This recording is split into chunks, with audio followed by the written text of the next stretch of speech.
Hi viewers, భారత వాతావరణ శాఖ లేటెస్ట్ రిపోర్ట్ ప్రకారం గల్ఫ్ ఆఫ్ మన్నార్ నుంచి శ్రీలంక తీరం వరకు ఒక ఆవర్తనం ఉంది. దీని కారణంగా 16, 17 తేదీల్లో దక్షిణాది రాష్ట్రాల్లో తేలికపాటి నుంచి మోస్తరు వర్షాలు అక్కడక్కడ కురుస్తాయని, అలాగే ఉరుములు, మెరుపులు, పిడుగులు కూడా పడతాయని ఐఎండీ చెప్పింది. శాటిలైట్ లైవ్ అంచనాలు మనం గమనిస్తే శనివారం ఉదయం 9 తర్వాత తూర్పు రాయలసీమ, కోస్తాంధ్రలో తేలికపాటి నుంచి మోస్తరు వర్షాలు ప్రారంభమై మధ్యాహ్నం 12 వరకు కురిసే అవకాశం కనిపిస్తోంది.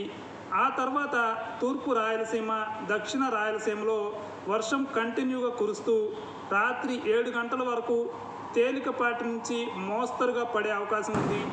మిగతా ప్రాంతాల్లో పొడి వాతావరణం ఉంటుంది. తెలంగాణలో మేఘాలతో కూడిన ఎండ వాతావరణం ఉంటుంది.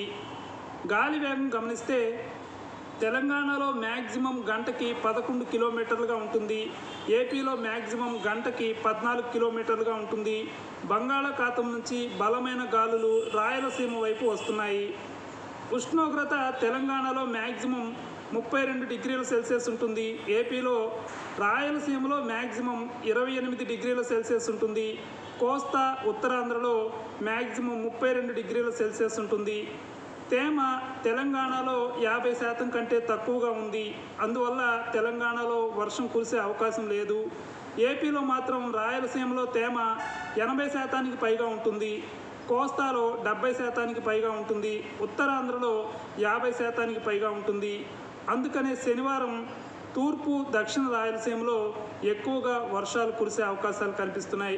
ఇవి లేటెస్ట్ అప్డేట్. ఇలాంటి ఇంట్రెస్టింగ్ న్యూస్ కోసం News18 తెలుగు సబ్స్క్రైబ్ చేసుకోండి. బెల్ ఐకాన్ కూడా క్లిక్ చేయండి. మన ఫ్రెండ్స్కి ఇలాంటి వీడియోలు షేర్ చేయండి.